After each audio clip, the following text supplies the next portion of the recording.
All right, welcome to Hoops Tonight here at The Volume. Happy Wednesday, everybody. Hope all of you guys are having an incredible week. I have a very special guest coming on the show today, someone that, especially early on when I really wanted to get into this industry, someone that I looked up to, someone that I respected a great deal, and most importantly, one of the smartest basketball minds that I know, someone that I lean on a lot when I'm picking people's brains around the NBA. Mr. Sam Esfandiari, co-host of the Light Years podcast, covers the Warriors. Him and Andy do an amazing job covering the Warriors on a daily basis. We're going to have him in today to break down everything from this incredibly bizarre first third of the season. So, Sam, this is where I want to start today. So last night, obviously, the story was the young guys, Trayce Jackson-Davis, Jonathan Kuminga. I thought Moses Moody played really well. Podziemski, before he got hurt, was playing really well as well. And we can look in the bigger picture and see some clear data that demonstrates that's the direction that the Warriors have needed to go for a while. If we look at, according to Cleaning the Glass, the best plus-minus guys on the Warriors, Trayce Jackson-Davis, the Warriors are 22 points better with him. Podziemski, 9 points better. CP3, 8 points better. Gary Payton, 6 points better, another young athlete. Jonathan Kuminga, 6 points better. And then the bottom four guys are Wiggins, -17, Looney, -10, Draymond, -9, and Klay, -4. So it's been one of those things where it's obvious that the young guys are the direction that Steve Kerr needs to go within the context of the regular season. That said, Sam, you've been covering a dynasty. You know firmly what it takes to succeed in the NBA playoffs. How much of this do you think is just a regular season solution versus guys that you think can hold down a spot in the playoff rotation? I think it's probably a mix of both. You are correct in saying, like, if you're looking to count on a bunch of guys under the age of 23 in the playoffs, typically that doesn't work. You can usually get away with one or two in your rotation, but I mean, if you look at the Warriors right now, they should be starting 3 guys on rookie deals. They should be starting Trayce Jackson-Davis. They are starting Kuminga, and they are starting Podziemski. And just realistically speaking, that would be unprecedented to make a deep playoff run with that. You kind of nailed it. The most interesting part of the Warriors' struggles in the early part of the season, and I think we have enough sample size, like we're a third of the way through the season to say it. It's not actually the older guys. It's not Chris Paul. Like he's been steady in a backup point guard role. He is who he is, but it's been generally positive play. It hasn't even been Klay, who's kind of come alive the last month. It's been the 2 guys who you would assume would be the most consistent contributors. The 2 guys who are 27, 28 years old, theoretically in their prime, the guys that they were thinking they could lean on, Wiggins and Looney. And I don't know what to make of either of them, like why they're struggling so much. It's confounding. Like Steve Kerr's given them a lot of rope. There have been calls to change the lineup well before the last 4 games. And I get it. You need Wiggins to play well. You're not going to just bench him in mid-November because he can't hit a shot. But, you know, we're approaching Christmas. And even after he had a really good game coming off the bench, just a no-show against Boston, a team he tormented less than a year and a half ago in the finals, and a matchup that's generally favorable to him. So, like, I don't really know what to say. All I know is, like, he's playing really bad, and Looney you can throw in the mix there too. I have an insane Andrew Wiggins stat for you. So in 25 games this year, and I believe last night was one of them, Andrew Wiggins has logged 9 single-digit scoring games. In 193 Warriors games over the previous 4 years, he had 9 total single-digit. I mean that matches the eye test. It's like it's not one particular thing that he's doing. He's obviously not shooting the ball well. You just don't feel him out there in any way. In like, I don't know, 75% of the games. He'll have a random game where you're like, that's the Wiggins I remember. That's the guy who was so instrumental in the 2022 playoffs. But most games are more like last night against Boston. Can't hit a shot, floats in and out of the game. And I honestly think the shot probably has a psychological effect on it. Like when he doesn't see it going in, then he starts missing layups, which is even more bizarre. Then he starts floating on defense. And it's just one of those things where it's like, it's not logical. It's not like he's a malcontent or he's not trying. It's just bad. Yeah, mentally, I think a big part of it is the fact that his shot is not falling is starting to manifest in other areas of his game. Like, this is a guy that during the championship run, I thought was firmly one of the top 4 or 5 best perimeter defenders in basketball. Like, without a doubt. Like, this dude is the first guy I've ever seen in a playoff series legit make Luka uncomfortable. Like that, that's a huge claim to fame in that specific case. And like, it's not just the athletic engagement that fades. It also starts to affect his decision making. Like you see last night, it's like he smokes that wide open layup on the right side of the rim to start. And then it's like a couple possessions later, he just early in the clock takes a pull-up 15-footer that's contested, and you're like, ugh, like that's not the kind of shot that's going to get you out of a slump. And you know that's the thing is like a lot of times when it comes to these types of struggles, the best thing you can do is be more focused and be more deliberate about doing your job. And it almost seems like as his offense is fading, he's just going further off the reservation in the sense that he's losing his focus. And, you know, that's the concerning part because, you know, a lot of Warriors fans are like, oh, they need to change the starting lineup. They need to change the starting lineup. And we all agree that that's the direction they needed to go. But from Kerr's perspective, it's always more complicated than that. And, you know, coaches are supposed to be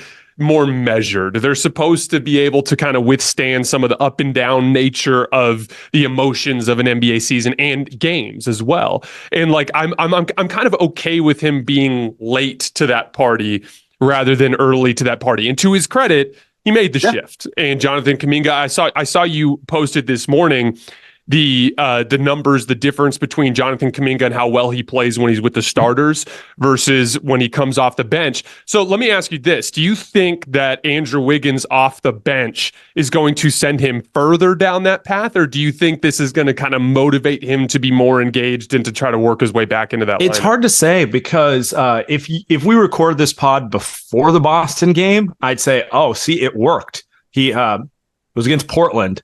Probably his best all-around game of the season. You just felt him. He hit his shots. You felt him defensively. You felt him rebounding the ball. It looked like the best version of Wiggins.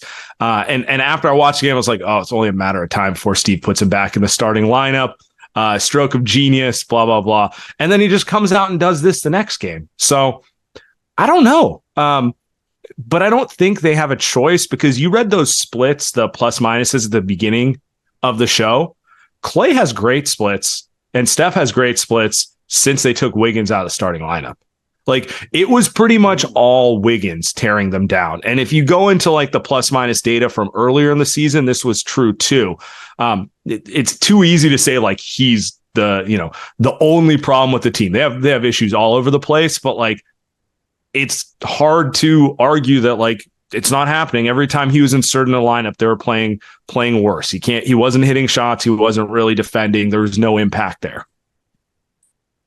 Klay's actually a great example of he's going through the same thing Andrew Wiggins is in a lot of ways, except for his approach is like he's just more focused. You can tell his shot selection has improved over the last few games. Just in general, he's approaching it like I'm just going to find a way to do as much as I can to help winning, and the shots will fall. You know what I mean? And that's the thing is like he missed a bunch of clean looks in OT, but over the course of most of the second half, I thought he just played a really smart game, taking the right shots. He generated a lot of open roll opportunities for Trayce Jackson-Davis. I thought it was a great Klay Thompson stretch here over the course of the last couple of weeks. And so, Steve Kerr, say go ahead. To the Klay point, they've been playing faster. Part of their slow start, or really just terrible November, if you want to kind of really hone in on it, was they were like one of the bottom teams in pace, which is just the opposite of what you associate the Warriors with. Some of that was the Draymond suspension, trying to figure out how to use Chris Paul. He's a naturally more methodical player,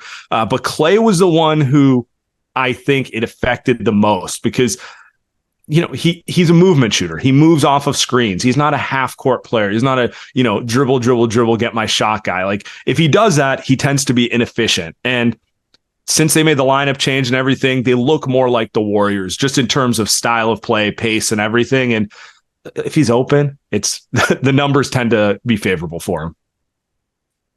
Well, you know what's interesting too about the starting lineup in particular is like I do think that a big part of what made the Looney Draymond front court no longer functional in the regular season is the decline of Andrew Wiggins and the fact that Klay was not playing as well as he had been. It became because what was happening is because we all saw that same lineup just crush everybody the previous year and literally win the title the year before. And again, that doesn't mean just because it won't work against the Lakers doesn't mean it shouldn't work against the vast majority of the teams you play over the course of the regular season. And I thought a big part of it is like once the offensive shot creation kind of dipped below that, whatever that mandatory minimum was to be able to make that work, it just stopped functioning, and that's where it became a problem. And to your point, I mean, they were reliant on 3 guys being 40% 3-point shooters, 2 of which being Steph and Klay were like 2 best of all time. So yeah, if Wiggins is not hitting shot and is a non-shooter, then I mean, yeah, that's 3 guys who are just non-offensive threats, and of course it doesn't work, right? And the misses have been ugly with Wiggins as of late too. It's flat, it's long, it's not. It just looks like he's chucking shots up at this point. It seems a little bit like a lost cause.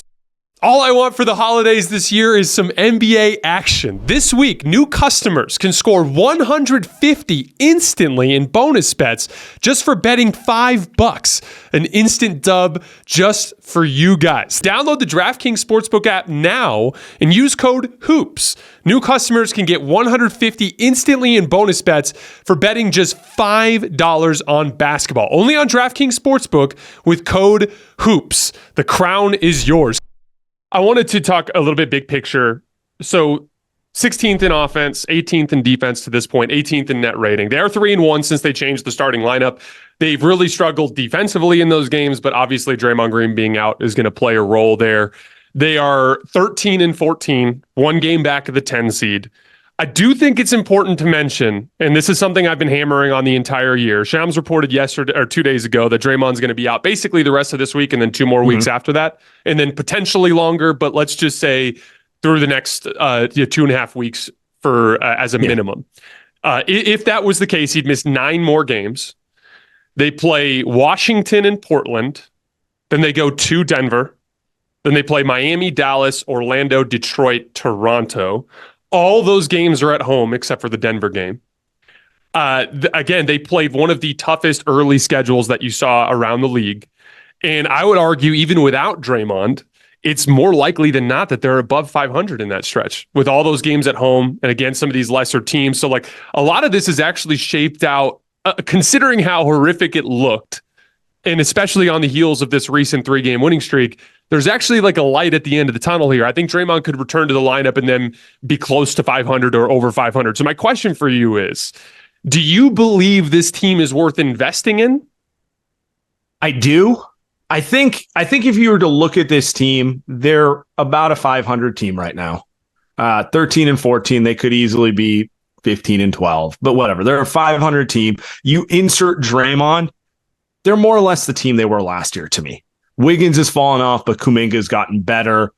They're sitting, in my mind, as in that second tier. They're not a contender. They're one piece away, it feels like, in general. And you know what? If you have one of the handful of players who's capable of being the best player in the title team, and Steph very much still is capable of doing that, and you're, let's say, 1 player away, I think you have to go for it. I really do. Doesn't mean you make a trade just for the sake of it, but if the right opportunity comes up, like they really do feel 1 player, maybe he's a second or a third option. Honestly, maybe someone who just replaces the production that Wiggins gave you 2 years ago. Then I think they have a puncher's chance against the contenders, against the Denver, against the Lakers, against whoever comes out of the East. So I think they have to look at it that way. And that's why, in my opinion, this stretch is really important, because if they come out of it on the other side, sitting in that 6 to 8 range in the playoffs, really just being kind of in the mix, which is even as the 10 right now, just looking at the standings, they are a whopping 2 games out of the 6 seed or 3 games out. Like they're right there, right? It's not that big a deal. As long as they stay in the mix, I think there's a lot of pressure on management to do something. If they obviously go into free fall, losing at home to Detroit and some of these games, well, then they've given management an easy out to reset and not go for it. Yeah, it's one of those things where I think when you were looking at the Draymond suspension originally, and you were looking at the schedule, and you're like, man, Clippers, Lakers Nets, or Celtics, or Celtics, you're like, man, they could drop 3 of these 4 and suddenly be 3 games out of the play-in and be staring down a 3-week stretch without Draymond. It's crazy how just those 3 wins kind of changes the perspective of everything, and in a lot of ways, it kind of reminds me of the Lakers last year, where it was like, you just got to get to February somehow, and like if they can reconfigure, then you can make your run. Now, yeah, that's kind of how I felt about it the whole year. They kind of do feel like last year's Lakers in the sense of you have a giant expiring who doesn't really fit your roster in Chris Paul. Although Chris Paul, to be fair, I don't think you could have asked more for this. He's been a pro. He's been a pro. He's played that role well. He's just not what they need in general. And they have some assets. They have young guys, although the young guys actually are playing well. And then they do have some picks they can move. They don't have all their picks. They have some. To your point, it's kind of like the Lakers. Just stay in the mix and see what's available at the deadline. Yeah, and like it's actually kind of interesting because I was talking about this on my show last night. Like, you look at this lineup and they're like closing the game with Trace Jackson-Davis and Jonathan Kuminga, and you look at it and you go like, there's no way this is what they're going to roll out there in April. But like, it kind of reminds me of the Lakers stretch last year where it's like it's like when Anthony Davis got hurt and it's like this weird LeBron, Dennis Schroeder, Russell Westbrook just driving kick party that they had for like a month, and they just hovered around 500 to just give themselves a chance. You know what I mean? And like, that's kind of the way I look at it. Like, they're going to be big underdogs against Denver, big underdogs against probably Orlando. Don't get me wrong, like Dallas probably will be a favorite as well against them. Like, they're gonna drop some of these games just from a simple talent standpoint. But if they can just like hang in there and linger around 500. Now the question is, because one of the things that I've talked about is like, I actually view Jonathan Kuminga as one of the most enticing young players around the league. And so what becomes tricky is you've got this group of young players, Jonathan Kuminga, Moses Moody, Trace Jackson-Davis, and Brandon Podziemski. And essentially, if you are going to try, you and I have talked about this on other platforms and over text as well, this idea of like what archetype should they target? And so I want to kind of approach this from 2 fronts. So let's start with the archetype. What type of player do you think rounds out a core 5 with Golden State that could be the group you go down with in the Western Conference Finals? It's got to be a front court player, and it needs to be a 2-way front court player for the most part. There's some leeway there, but like we go back to the Draymond and Looney thing doesn't work anymore. Okay. They honestly got more mileage out of it than I think anyone thought they could. But the reality is you need to stagger those guys. And the way Looney's playing, like, he might not be in the rotation in the playoffs. I kind of think he'll come around in some capacity. But anyway, it's a different conversation. You can go back and watch the Lakers series. If they had another 4 or 5, they beat the Lakers. But the Lakers knew they had no one to put at that combo, made it easy for Anthony Davis to just wreak havoc on them, and they just couldn't score enough. That's what it comes down to. So I'm not saying it's easy to find that guy, but like, we've seen the names floated. Pascal Siakam, Lauri Markkanen, potentially available at the deadline. They're not perfect fits, but both of those guys would significantly raise the ceiling of this team, and those are the type of players they should be pursuing. Yeah, it's interesting because like last year, that was literally what they were doing. It's like, let's try Gary Payton. Let's try JaMychal Green. Yeah. They were just trying to, it was like, who's going to be this guy that we can use? Yeah, there was always one flaw in one of those players that made it just not work. And it's like, there aren't enough JaMychal Green pick and pop threes that he could make to justify all of the other elements of the game, right? And Siakam's the guy that I keep coming back to because I 100% agree. Like Steph and Klay, I'm going down with Steph and Klay. Like I'm sorry, I'm going down with Steph and Klay.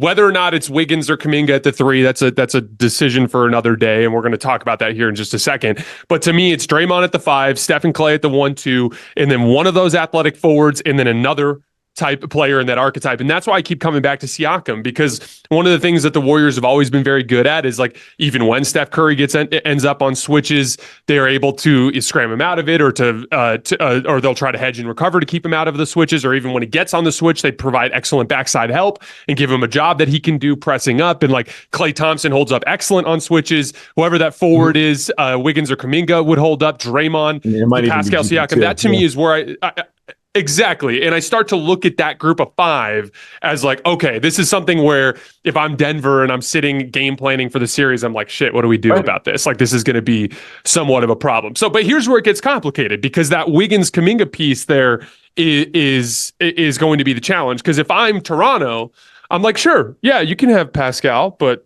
Jonathan's coming.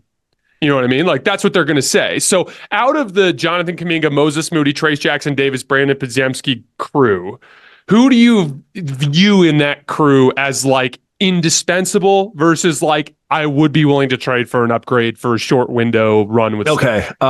This is going to be funny. Brandon Podziemski is the only one I really struggle to trade. Just given the fact that he's a 20-year-old rookie and clearly better than all the other players, even though he doesn't play the position you want. He's a combo guard. He's got good size for a point guard, a little undersized for a 2. But you just watch him play. He actually represents a potential building block for them in a lot of different ways. The passing, the shooting, the defense. He's like a weird hybrid of Jalen Brunson and Caruso at times. Very interesting player. It would hurt to trade him is where I'm at with it. And I would be tempted to say no. Kuminga would be number 2. I would be willing to part with him if you got a Pascal Siakam or a Lauri Markkanen, because essentially they'd be taking his spot at power forward in general. And the assumption would be if you're making that trade, you're keeping said player. You're not trading for a 3-month rental of Siakam and then letting him walk. So it would hurt because at some point Kuminga will be a better player than Siakam. But if you're thinking about the next 3 years, he won't be. He just won't be. And then Moses Moody, he's a good player, but he's just kind of always the odd man out. I don't want to say he's a replaceable 3-and-D player because every team needs those guys, but be willing to give him up if needed to entice a team. I just don't know that he's enough of a sweetener to pull off a deal. To your point, anyone wanting to make a trade with the Warriors is going to want future draft picks where they're betting against the war. They're betting that Steph will eventually get old and they don't have anything else. And then they want Kuminga because he's the most obvious. Like, I could see this guy being like Jaylen Brown level all-star one day. I could see him being a guy that, we can build around. Like, he's not going to be your first option. He's not going to be Kawhi Leonard, which some people thought like there was a chance he could be coming out of the draft, but he is an effective 2-way wing, and you can never have too many of those. Yeah, I think he has the highest potential out of that group. But I also think he's very clearly the guy that has the more bizarre basketball fit within the Warriors system in terms of just like their 5-out read and react type of stuff. Like, he, to me, is going to be a very good player for a long time in the NBA for somebody. And like some of this with fans, like you almost gotta like understand because a lot of them will be like, we can't afford to give up Kuminga. We can't afford to give up Kuminga. And it's like, I totally get that. You don't think the Clippers, when they gave away Shai Gilgeous-Alexander, were like, that dude's going to go be amazing for OKC? They knew it. Of course they did. They had him in building for all those years. They saw his work ethic. Or like they saw Ingram, what he was doing, Or like Ingram for Anthony Davis. Ingram was very clearly going to be a good player, but, you kind of have to do that deal, right? Timeline and fit. And like that's my thing, is like, it's really this simple. You mentioned Steph being at that level still, and I 100% agree. 28 points per game, 65% true shooting. That, when you have that in-house and you have the guy that can stare Jason Tatum in the face and out execute him down the stretch of a big game, when you have a guy at that caliber, it's just such a rare thing to have around the league. And every team that wins the title, if you hoist the trophy, you got one of those guys. It's like an extreme rarity if you don't, right? And even then, it's like we're looking at the Spurs with like Duncan, who used to be that guy, right? So like, you have to have that guy. That's the foundational piece. You also have the means with which to put next to him a legitimate number 2 like Pascal Siakam, which then all of a sudden slots all these other guys into very achievable roles. And so the way you have to look at it is, it's like, is Kuminga going to be better than Pascal Siakam in 2-3 years? Probably, yeah. Like, probably. Like, that's certainly something that he can do. At some point, be the least bit surprised. One day, Siakam will be 34 and he'll be 25. Math just tends to work out in his favor that way. Yeah, exactly. But it's just a simple question of like to Toronto. They're in a different timeline. They're thinking Scotty Barnes. They're thinking, okay, what if we add another big athletic forward next to Scotty Barnes? Let's see what he's got. Let's see if there's a fit there. Siakam, we might have to extend on this long-term deal, may not fit the timeline as well. Or you're the Golden State, and it's like Jonathan Kuminga can be really good, but Steph's 35. Klay is starting to see some signs of slowing down. We got to do something here to try to reconfigure this thing. It's just a no-brainer that like you might have to consider a swap where you get rid of one of those guys. To the fit point, Podziemski, I 100% agree with you, because like I look at him as a guy that's like such an obvious natural fit in the Warriors system. You mentioned his strength. If he's going to piece, like actually be that good of a point of attack defender, which like he's blowing me away as a rookie. I'm not saying you want him guarding Jamal Murray or someone in a playoff series per se, but like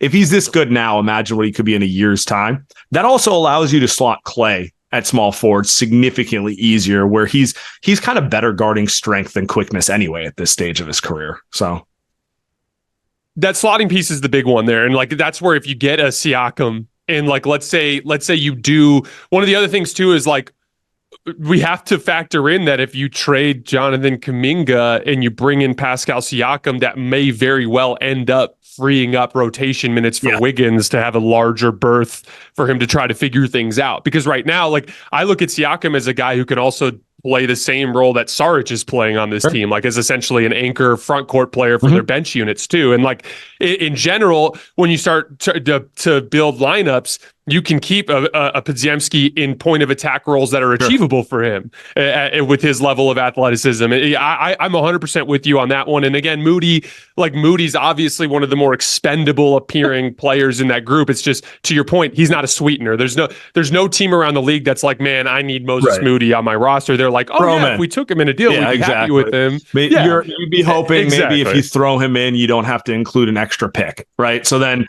you're not as worried about when everyone gets old or something to that effect. I mean, the more you talk through it, like it's obvious. The other thing Siakam has working to his benefit is he's 29.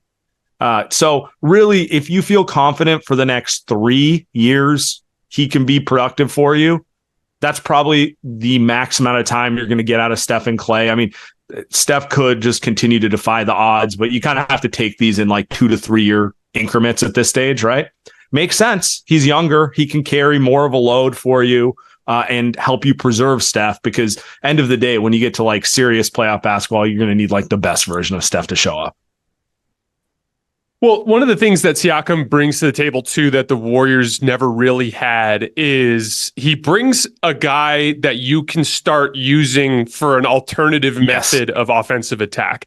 And what I mean by that is like, you know, Wiggins was a guy that teams would live with attacking matchups, and he'd get his 18 to 20 doing that, but it wasn't something that they could like really depend on in late game situations.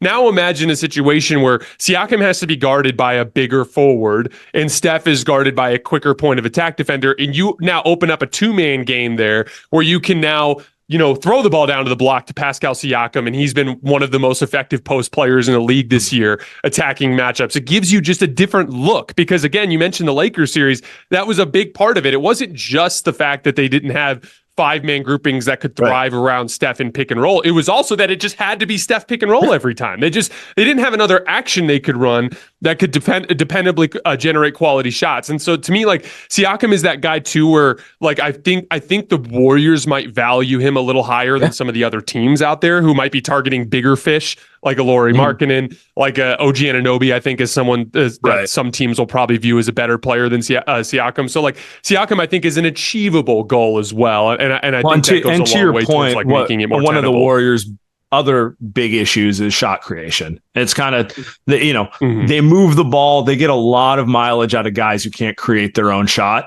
and then it inevitably turns into Steph save us offense. It would be nice to have another player who, to your point, you can throw the ball to and just let him score on the post, let him go one-on-one from the mid post. The things we see him do at Toronto. I mean, he addresses a lot of their needs. Yeah, he's a bad 3-point shooter. It'd be nice if he could do that too. But if he did all the things he did and shot 40% from three, then you're talking about like Kevin Durant light type of stuff. And so you can't have it all. I think overall more positives than negatives. Siakam's also having one of his better defensive seasons in recent years, and he's like a legitimate weapon, a guy that has tons of big game experience. That's the part we didn't even really talk about. Like, he's a seamless fit to their defense. You can just plug him in. You put him next to Draymond. Wiggins gets back to himself as the small forward. Klay. That resembles kind of the Dynasty Warriors teams with the switching and the versatility defensively that they've gotten away from just by virtue of the personnel they're playing right now. And again, I would just put Wiggins back into the starting lineup if that happened. And I'd be like, I know that with Steph, Klay, Siakam, and Draymond, we're still going to win a lot of games. And even if Wiggins isn't playing well, and just, you're basically taking a bet that he's going to get it together. At that the shot will eventually fall. Question. Eventually.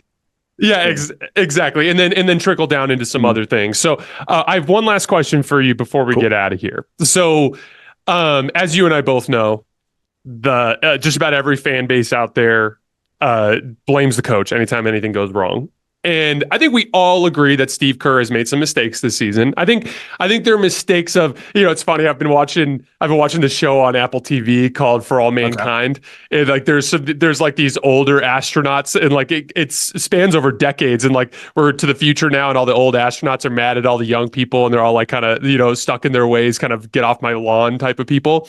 And I kind of feel like that happens a little bit where, you've got Steve Kerr and you've got Klay Thompson going like, I believe in these guys to the end. And and it's just, I do think that a big part of this is like they're late to the party, but they're getting to the party. And that's the kind of thing that happens with some of these older guys that have had a lot of success in the past. Now, what we have been discussing is effectively a reconfiguration of the Warriors, not just in lineup construction, but it also could fundamentally change the way they play if Pascal Siakam comes in. I could see them doing more switching defensively.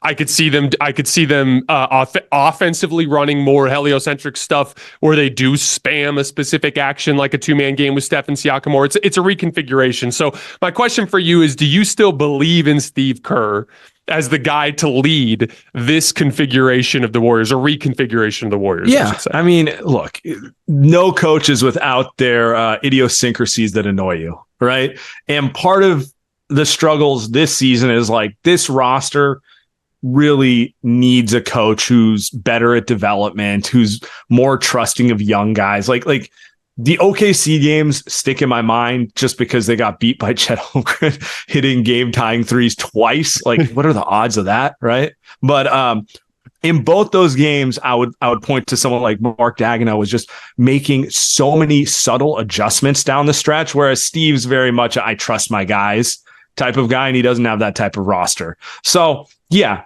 it's been frustrating watching. But with that said, if they make a move to add more veterans, he is a veterans coach. He's got it done in the playoffs a handful of times. Can't say he hasn't. And he has the buy-in of his superstar, like unquestioned trust. I think this is always left out of the conversation here. And people are like, why doesn't he run more pick and roll? It's like, you think Steph's asking him for pick and roll? And he's like, no. Come on. He's like, Steph can do whatever he wants. Steph can launch it from his own free throw line and Steve won't do anything about it. It's like he's got his unquestioned trust. And I think that's an underrated quality. So, yeah, I mean, look, he's a 4-time coach. You're not going to fire him midseason. And you should. Well, not to mention the simple fact that, like, don't underestimate too, just as a competitor, what a trade for Siakam could do to re-engage him from that standpoint. And I still think Steve Kerr is one of the top tier coaches in the league overall. And I think that, like, to me, you put it perfectly. Like, he's a veterans coach. So, we mentioned that 9-game stretch. Let's say it goes south. Like, let's say they just have Portland's playing pretty well. Let's say they lose to Portland somehow. And then they go to Denver and they lose. Miami beats them. Dallas beats them. Orlando beats them. And suddenly we come back to like a 3-6 stretch, and they're, 4 games out of the 10 seed, and it just looks really, really bleak. And they decide to go another direction, meaning like instead of, they start to keep young guys and acquire more young talent, get rid of some of the veterans. If they go that way, yeah, it might be worth, because I 100% agree with you. Like, Steve Kerr is a doghouse coach. He's a guy that he's so obsessed with winning that particular game that like he's And so he's quick to go away from the young guys. veteran heavy. Like the game that will stick into my mind is the in-season tournament game where Sack came back 28 on that. Was it 28? It was 20 plus. And the only player who was feeling it was Moses Moody. And what does he do? Subs him out to allow Sacramento to come all. Those were like the type of things where I'm like, maybe it's time for a new voice. Those are the type of little things. But to your point, if they're going to lean more into the veterans and just say, we like the kids, but we don't love them. We don't need all of them here. We need to be consumed with this season, next season, and what happens after that happens after that. Like, you're not going to do better than Steve Kerr with that as that type of coach. Yep. No, I 100% agree. And again, like I think you lean into what your specific strength is. Like your strength in that case would be experience and continuity mixed with a new influx of talent with Siakam. I don't think you mess with that by changing the coach. Well, Sam, I sincerely appreciate you taking the time to come hang out today. Is there anything you want to plug before we get Just if you want Warriors content, check out Light Years Pod. We go live after basically every Warriors game. Feed stays updated. And I appreciate it. I was thinking about it. We picked the perfect time to do it. We were kind of texting, like, when should we do this? And we'd have got a completely different show if we did this a week ago after the Clipper game when Draymond's like, who knows what's going on. It's funny how that works, but it's a long season, right? Well, dude, when it was bad shot, run out, Celtics layup, shot, run out, Celtics layup. Like there's a version of today's show that the game stopped in the third quarter. What happened last night. Yeah, exactly. We did the Celtics a favor. All right, guys, about them, but that's. Oh God. But yeah, Andy and Sam do an incredible job covering the Warriors on a daily basis. I highly encourage you guys to check it out. Sam, again, thanks for coming to hang out. As always, I appreciate all of you guys for supporting the show. We'll be back with a couple of film sessions on Thursday and Friday before we head into the weekend. I will see you guys tomorrow.